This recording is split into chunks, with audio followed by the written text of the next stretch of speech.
30 రూపాయలు కట్టావు, 50 రూపాయలు 30 రూపాయలు కట్టావు. నీ దగ్గర 20 రూపాయలు ఉంది. 8 రూపాయలు ఇవ్వు. వాళ్ళు వస్తే 8 రూపాయలు ఇవ్వు. ఎక్కువ ఇవ్వద్దని చెప్పినారు. ఎమ్మెల్యే గారు వచ్చి చెప్పినారు, ఇస్తే మాకు ఫోన్ చేయమని నా నెంబర్ ఇచ్చినాడు. ఎమ్మెల్యే నెంబర్ ఉంది, తీసుకొని పోతే 8 రూపాయలు తీసుకొని పో, లేదంటే ఫోన్ చేస్తానని చెప్పు. నీ మొత్తం ఎన్ని కట్టలు అమ్మినావు?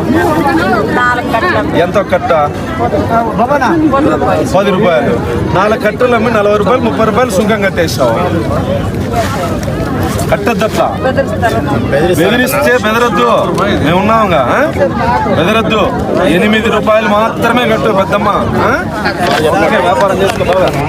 ఇప్పుడు అవన్నీ అవసరం లేదు. ఇప్పుడు నేను చెప్తాను కదా, టెండర్ క్యాన్సిల్ చేసి వేరే వాళ్ళకి ఇచ్చేసి ఏదైతే మున్సిపాలిటీ పరిధిలో మున్సిపాలిటీ వాళ్ళు కేటాయించిన డబ్బు ఏదైతే ఉందో 8 రూపాయలు 10 రూపాయలు దాంట్లో మాత్రమే వసూలు చేయండి. వాళ్ళకి వచ్చేదే రోజుకు 100 రూపాయలు వస్తే ఆ 100 వీళ్ళు దౌర్జన్యంగా లేకపోతే వాడెందుకు వ్యాపారం చేసుకోవాలంగా? క్యాన్సిల్ చేసేయండి. అసలు రైతులే వీటికి రాకపోతే ఇవన్నీ ఎట్లొస్తాయి వాళ్ళకి? రైతుల్ని నానా దుర్భాషలాడి దౌర్జన్యంగా కొట్టి స్టేషన్ల వరకు పోయినారు. మీ పరిధికి రాలేదంటే ఎట్లా? క్యాన్సిల్ చేసేయండి. దాన్ని క్యాన్సిల్ చేసి కొత్త టెండర్ వేసేయండి. వాళ్ళకు కూడా నిబంధనల ప్రకారం నడుచుకోమని చెప్పండి.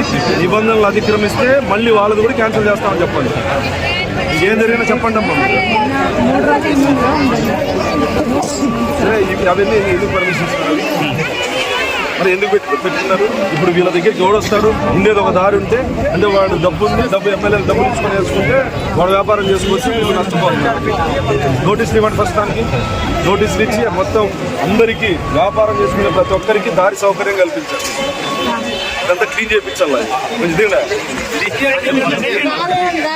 క్లీన్ చేయించేసి తీసేపిస్తే మినిమం మార్కెట్కి వచ్చేవాళ్ళు బైక్ మీద పెట్టుకుంటారు. దారి వదలండి, 3-4 దారులు వదలండి. అది తీసేపించేయండి. నోటీసులు ఇవ్వండి ఇమీడియట్. ఏమో అర్థమా మీకు?